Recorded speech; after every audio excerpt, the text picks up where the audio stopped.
Welcome back to my YouTube channel MS Maths जहाँ मैं upload करता हूँ BSc मैथमेटिक्स एंड फिजिक्स से related video lectures. So in this video I will explain a topic for complex mathematics, complex analysis, that is the method to find residue at pole. अब residue क्या होता है और पोल, simple पोल और double पोल के लिए residue किस टाइप से फाइंड किया जाता है ये हमने हमारे प्रीवियस वीडियो में बता रखा है. तो आप लिंक डिस्क्रिप्शन बॉक्स में गिवन है, प्लेलिस्ट में जाकर आप उन सब वीडियोस को जरूर देखें ताकि आपको ये टॉपिक अच्छे से क्लियर हो जाएगा.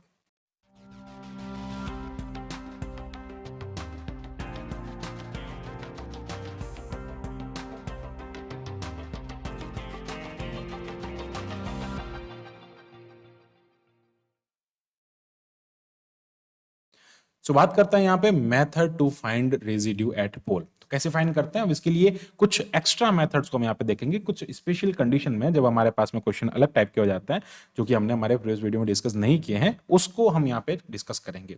सो क्या कह रहा है कि इफ एफ जेड, यानी कि अगर आपके पास में कोई कॉम्प्लेक्स वेरिएबल है, इफ यहाँ पे कह रहा है कि if z is equal to A is a pole, मान लो z is equal to A कोई पोल है of a function F Z, और वो फंक्शन किस टाइप का, phi Z upon sine Z, यानी कि दो वेरिएबल का, यानी कि आपको लाइक ऐसा कहो ना डिनोमिनेटर और लाइक इस टाइप से फ्रैक्शनल में आपको फंक्शन मिलेगा फाई जेड अपॉन यहाँ से साइन जेड मिलेगा. ठीक है, at z is equal to zero, simple pole. यहाँ पे अगर आप sorry z is equal to A में अगर आप यहाँ पे z is equal to A रखा तो आपको पोल का ऑर्डर यानी कि m इज इक्वल टू 1 मिलेगा, मतलब सिंपल पोल मिलेगा. m इज इक्वल टू 1 जब मिलता है तो उसको हम सिंपल पोल कहते हैं.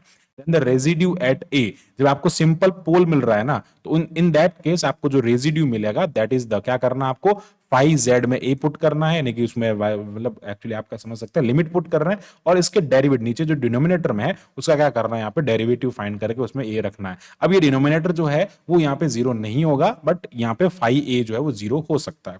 सिमिलरली अगर आपके पास में जैसे यहाँ पे सिंपल पोल, यानी कि अगर मैं बात करूं यहाँ पे m इज इक्वल टू 1 मिला, अब अगर आपको m इज इक्वल टू 2 मिल जाए तो इन दैट केस ऐसा जब आपको फंक्शन गिवन है F Z phi Z upon sine Z से मिलकर बना है, और उस केस में अगर आपको m इज इक्वल टू 2 जो है वो यहाँ पे आपको अगर पोल मिल जाए, यानी कि पोल का ऑर्डर मिल जाए, तो उस कंडीशन में आप यहाँ पे क्या करेंगे, तो उस कंडीशन में हमारे पास में होता है दूसरा मेथड, और वो दूसरा मेथड क्या है, that is this. Okay, and इसमें क्या करना आपको, उसका डबल डेरिवेटिव करना होता है. क्या करना आता है आपको, यहाँ पे डबल डेरिवेटिव, यानी कि जो डिनोमिनेटर है उसका यहाँ पे डबल डेरिवेटिव करेंगे. ठीक है, हम यहाँ पे एक एग्जांपल से भी इसको समझेंगे, अभी हम सिर्फ इसके मेथड के बारे में डिस्कस कर रहे हैं. ठीक है, डबल डेरिवेटिव करेंगे तो डबल डेरिवेटिव करने पे क्या हो रहा है, यहाँ पे डबल डेरिवेटिव जो होगा वो जीरो नहीं होगा, बट ये जो है वो यहाँ पे जीरो हो सकते हैं.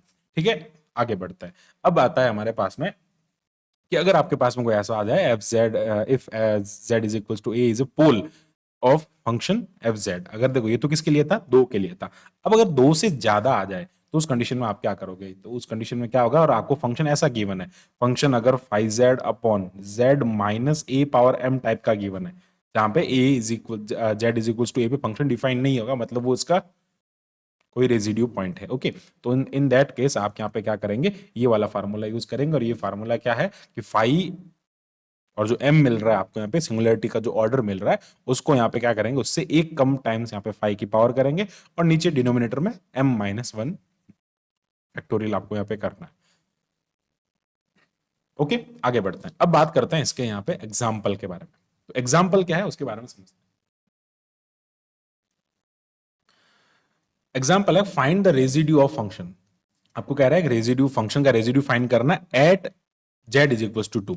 तो इसका z इज इक्वल टू 2 पर आपको रेजिड्यू फाइंड करना है.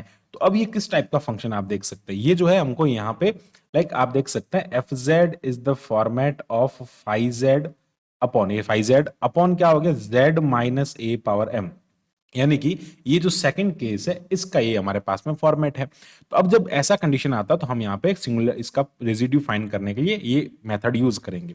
जब हम यहाँ पे ये मेथड यूज करेंगे तो इसका फार्मूला हम यहाँ पे अप्लाई करेंगे. तो सबसे पहले हमको क्या करना पड़ेगा, इसकी सिंगुलरिटी जो है लाइक उसमें ये वैल्यू पुट करना पड़ेगा. तो आपको वैसे फाइंड करने का, वैसे अगर आपको नहीं दिया हुआ होता है कि किस पे फाइंड करना होता है, तो आप क्या करेंगे, यहाँ से डिनोमिनेटर से पोल निकालेंगे, तो z इज इक्वल टू 1 मिलेगा, z is equal to minus 2 मिलेगा, और माइनस 2 का जो ऑर्डर होगा वो आपके पास में 2 होगा. बट अभी आपको जो है वो यहाँ पे कह दिया है. ओके, तो इस केस में हम क्या करेंगे, यहाँ पे जो इसकी वैल्यू है उस वैल्यू को हम यहाँ पे लाइक डायरेक्ट यूज कर लेंगे. ठीक है, तो अब जब यहाँ पे आपको कह दिया है तो यहाँ से a का वैल्यू कितना हो जाएगा, 2 हो जाएगा. तो जब आप यहाँ से b1 फाइंड करेंगे तो वो क्या हो जाएगा, 5. अब m इज इक्वल टू 2 है, m इज इक्वल टू 2 कैसे आया भैया? अगर आप डिनोमिनेटर को जीरो करेंगे तो z minus one z minus two power two is equal to zero होगा। तो यहां से आपको एक मिलेगा z is equal to one और एक मिलेगा यहां से आपको z is equal to two. अब z is equal to two आपको दो बार मिलेगा बिकॉज इसका ऑर्डर कितना है यहाँ पे, इसका लाइक पावर टू है। तो यहाँ पे m जो है वो z is equal to two के लिए कितना है, टू है, यानी कि उसका ऑर्डर टू है। तो इसलिए आप क्या करेंगे, five two minus one upon क्या हो जाएगा यहाँ से, टू माइनस वन फैक्टोरियल, और यहाँ पे क्या कर देंगे आप उस फाइव में यहाँ पे a रख देंगे। a का वैल्यू कितना है यहाँ पे आपके पास में, टू है, तो वो आपने यहाँ पे रखा। तो b1 इज इक्वल टू क्या मिल गया आपको, 5a। ठीक है, और एक्चुअली ये m माइनस वन होता है उसका डेरिवेटिव। अगर यहाँ पे मान लो m इज इक्वल टू तीन होता तो उस कंडीशन में क्या होता, फाइव थ्री माइनस वन, तो वो फाइव थ्री माइनस वन का मतलब होता है फाइव टू का मतलब उसका डेरिवेटिव, वन टाइम डेरिवेटिव होता है। ठीक है, अभी यहाँ पे क्या हो रहा है, सिंगल डेरिवेटिव होगा। ठीक है, अभी यहाँ पे क्या होगा, वन आ रहा है, मतलब क्या करना है आपको यहाँ पे इसका सिंगल डेरिवेटिव करना है, और upon two minus one factorial तो क्या हो गया, वन फैक्टोरियल ही हो जाएगा। तो अब आपको यहाँ पे सिंगल डेरिवेटिव करना है किसका, एफ आई डैश ए का। अब फाइव क्या है उसके बारे में समझते हैं। देखो b1 के बारे में बात करते हैं। जो b1 हम यहाँ पे फाइंड कर रहे हैं वो क्या हो जाएगा, एक्चुअल में हम यहाँ पे उसका z के रेस्पेक्ट में, जो फाइव है ना वो z का फंक्शन है, तो z के रेस्पेक्ट में हमको क्या करना है, इसका डेरिवेटिव फाइंड करना है।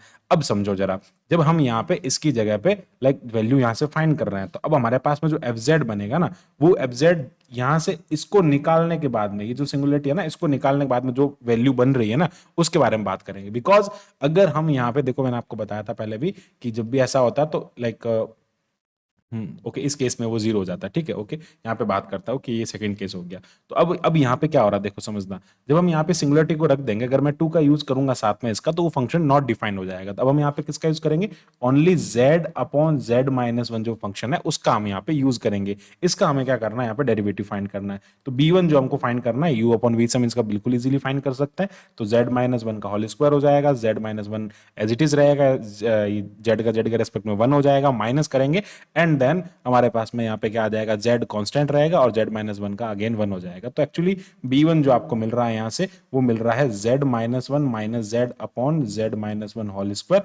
तो ये जो वैल्यू मिल रहा है आपको यहाँ पे, वो वैल्यू क्या मिल रहा है, minus one upon z minus one का होल स्क्वायर। ठीक है, अब यहां से हम जो है at z is equal to find करना है। ठीक है, अब किस पे फाइंड करना है हमको, यहाँ पे ये जो वैल्यू है उसको फाइंड करना है at z is equal to two. तो हम यहाँ पे z की जगह पे टू वैल्यू पुट कर देंगे, तो b1 is equal to minus one upon two minus one का होल स्क्वायर हो जाएगा, और ये हो जाएगा माइनस वन और वन का स्क्वायर। तो एक्चुअल में आपको यहाँ पे b1 जो मिल रहा है वो यहाँ पे आपको माइनस वन मिल रहा है। तो इस टाइप से हम यहाँ पे इसकी रेजिड्यू फाइंड करता है। ठीक है, तो ये हमने एक पर्टिकुलर केस देखा, तब आपको इस केस का भी मिल सकता है। ठीक है, हम इस केस में भी जो है इसके जो वैल्यूज है इसमें फंक्शन है उस पर बात करने वाला है।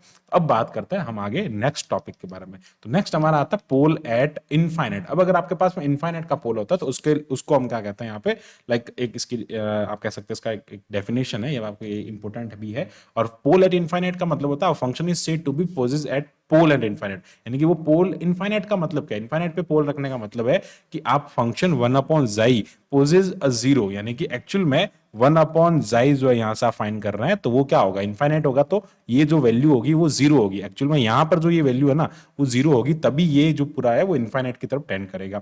तब जो है इनफाइनाइट की तरफ जो रेजिड्यू फाइंड करता है वो कैसे फाइंड करता है, वो फाइंड करता है हम इस फार्मूले से। तो क्या करते हैं, जब भी हमारे पास में ऐसा होता है तो one upon Z square into F, one upon नहीं एफ में जो भी फंक्शन आपको गिवन है उसमें क्या करता है, वन अपॉन जेड पुट कर देते हैं। अब कैसे पुट करता है, हम यहाँ पे एक एग्जांपल से इसको समझते हैं। और ये हमारे पास में एक क्वेश्चन है, अब हम यहाँ पे इसके इनफाइनाइट पे आपको कह रहा है इसका रेजिड्यू फाइंड करना। तो इनफाइनाइट पे रेजिड्यू फाइंड करने के लिए क्या करेंगे, सॉल्यूशन करेंगे। एफ जेड आपको गिवन है Z cube upon Z square minus one, eight infinite बता रहा है आपको उसका पोल। ठीक है, तो अब क्या करना, अब सबसे पहले तो यहाँ पे क्या करेंगे, एफ वन अपॉन जेड से इसको रिप्लेस कर देंगे, तो ये हो जाएगा वन अपॉन जेड क्यूब और ये हो जाएगा यहाँ पे one upon Z whole square minus one. तो सबसे पहले हम इसको सिंप्लीफाई कर देते हैं एंड देन हमारा फार्मूला जो है वो हम यहाँ पे अप्लाई कर देंगे। तो ये क्या हो जाएगा भैया, जब हम इसको सिंप्लीफाई करेंगे तो ये हो जाएगा one upon Z cube and then ये हो जाएगा देखो one minus Z square into जो है वो यहाँ से जेड स्क्वायर जो है वो ऊपर चला जाएगा। ठीक है, ये जेड स्क्वायर ऊपर जाएगा और इसको जब हम सिंप्लीफाई करेंगे तो अगेन ये वन अपॉन जेड आएगा और ये हो जाएगा one upon Z into one upon one minus Z square, ये आपको यहाँ पे एफ जेड मिलेगा।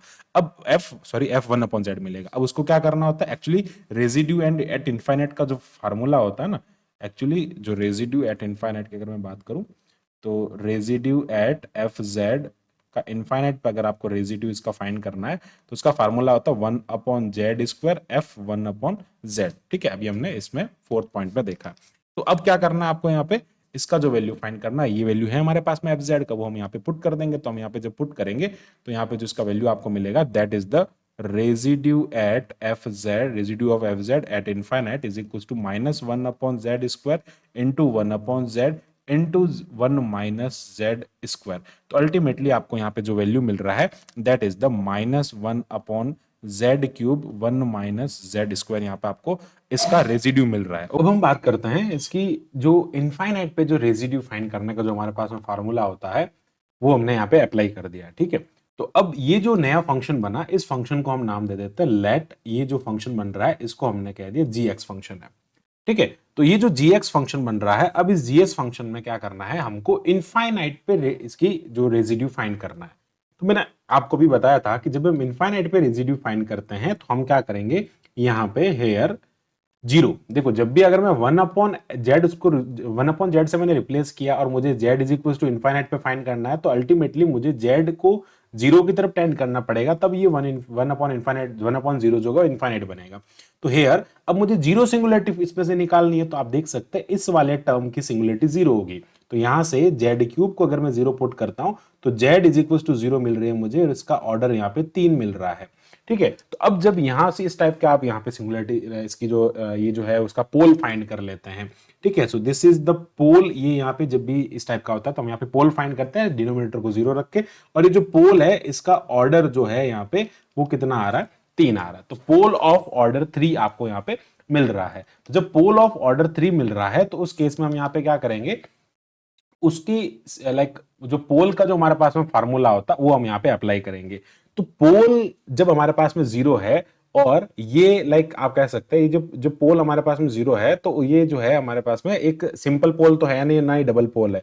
तो m जो मिल रहा है हमको यहाँ पे जो है वो यहाँ पे ग्रेटर देन 2 मिल रहा है। तो जब m ग्रेटर देन 2 होता है तो हमारे पास में एक फॉर्मूला होता है, तो बाई यूजिंग द फॉर्मूला, तो बाय यूजिंग द फॉर्मूला, और वो फॉर्मूला हमने हमारे प्रीवियस वीडियो में डिस्कस किया है। तो वो फॉर्मूला क्या होता है, देखो residue at z is equal to 0, z is equal to 0 और उसका ऑर्डर जो है वो हमारे पास में कितना है, m इज इक्वल टू 3 आ रहा है। तो इसके लिए फॉर्मूला ये होता है इसका रेजिड्यू फाइंड करने का कि gx is equal to limit, देखो z टेंड्स टू a, ठीक है, a जो है हमारा यहाँ पे 0 हो जाएगा, 1 अपॉन ये होता है m-1 factorial and then d power m-1 upon dz m-1।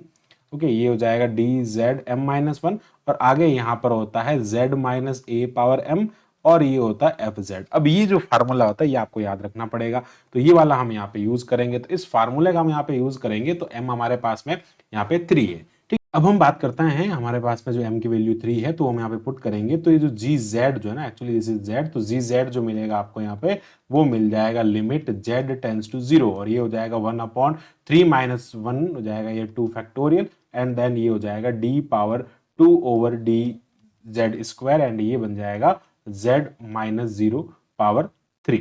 Okay, और ये बन जाएगा यहाँ पे fz। अब हमारे पास में fz का वैल्यू ये है तो ये हम यहाँ पे पुट कर देंगे। एक्चुअली ये fz का तो या gz, एक्चुअली जब हम यहाँ पे gz की बात कर रहे हैं तो यहाँ पे एक्चुअली यहाँ पे fz लेंगे तो ये अंदर fz आएगा और यहाँ पर हम gz लिख देंगे तो यहाँ पर अगेन gz आ जाएगा।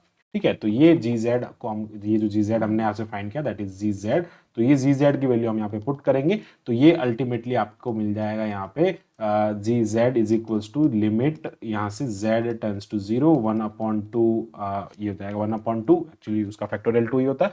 ठीक है, तो अब क्या करना है, आप यहाँ पे वैल्यू पुट करेंगे तो ये d2 ओवर dz स्क्वायर और ये हो जाएगा z³ इंटू यहाँ से जब इसकी वैल्यू पुट करेंगे तो ये हमारे पास में -1/z³। ठीक है, तो ये -1/z³ and 1 minus z square, ये इस टाइप से वैल्यू हमारे पास में है। तो अब क्या करना है, इसका हमको डेरिवेटिव करना है बस, और कुछ नहीं करना। तो ये हो जाएगा gz is equals to limit z tends to infinity and sorry z tends to 0।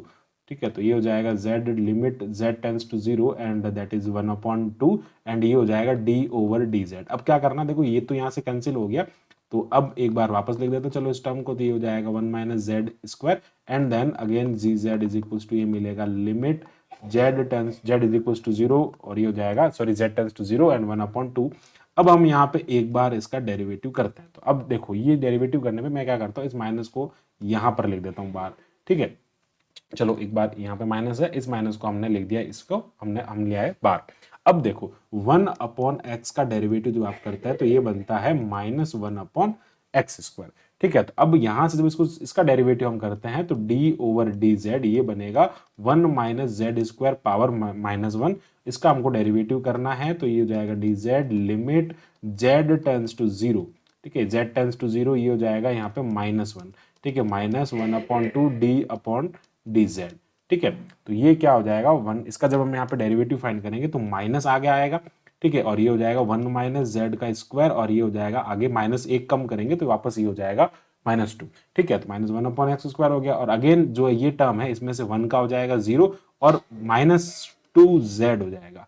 Okay, तो ये बन जाएगा यहाँ से gz is equals to limit z tends to 0 -1/2, ये बन जाएगा dz over this is the minus, ये माइनस माइनस प्लस हो जाएगा और यहाँ से ये बन जाएगा आपके पास में, अगेन यहाँ पे देखो माइनस है तो ये हो जाएगा -2z/1 - z² का होल स्क्वायर हो जाएगा। तो अब क्या करना है, अगेन आपको यहाँ से इसका डेरिवेटिव एक बार और फाइंड करना है। तो ये क्या बन जाएगा, लिमिट z टेंस टू 0 1/2, इसका एक बार डेरिवेटिव फाइंड करेंगे u/v से, तो ये क्या हो जाएगा 1 - z² का होल स्क्वायर। ठीक है, उसका आपको क्या करना है, स्क्वायर फाइंड करना है। तो इस टाइप से हम इसको सिंप्लीफाई करेंगे तो हमारे पास में पावर 4 आएगी और आगे जो आएगा 1 - z² का होल स्क्वायर और इसका हो जाएगा -2 और यहाँ पर आ जाएगा -2 1 - z इंटू -2z आएगा।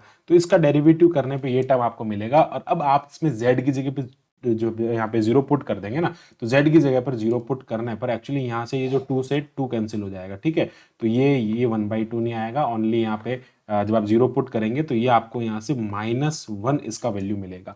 तो अब देखो समझने की बात ये है यहाँ पे कि जब हमने z टेंस टू 0 पुट किया तो हमको यहाँ पे जो gz जो वैल्यू मिल रहा है वो यहाँ पे क्या मिल रहा है, -1 मिल रहा है। इट मीन्स ये क्या हो गया, actually this is the residue of gz at 0 is equal to -1। और ये जो है gz जो है वो क्या है, gz जो है वो एक्चुअल में हमारे पास में f1/z का लाइक उसको हमने ट्रांसफॉर्म किया इसके अंदर। ठीक है, तो ये जो मिलेगा आपको residue at fz at infinity, तो इसका जस्ट इन्फिनिटी पे करेंगे तो भी आपको यही मिलेगा, क्योंकि जब वो 0 की तरफ जाएगा तब ये इन्फिनिटी पे जाएगा। तो एट इन्फिनिटी पे आपको रेजिड्यू जो है वो ऐसे फाइंड किया जाता है। तो ये था पूरा इसके बारे में जिसमें हमने पूरा डिस्कस किया कि किस टाइप से हम किसी फंक्शन के लिए लाइक अलग अलग मेथड्स हम उसके रेजिड्यू को लाइक रेजिड्यू फाइंड करते हैं एट पोल पे रेजिड्यू का जो मेथड होता है बहुत इंपॉर्टेंट होता है। इसको हमने 2 वीडियो में पूरा कवर किया है। सो आई होप आपको पूरा टॉपिक जो है अच्छे से क्लियर हो गया होगा। So thanks for watching my video, keep watching MS maths. इसी टाइप के फॉर मोर वीडियोज के लिए हमारे चैनल को सब्सक्राइब करें।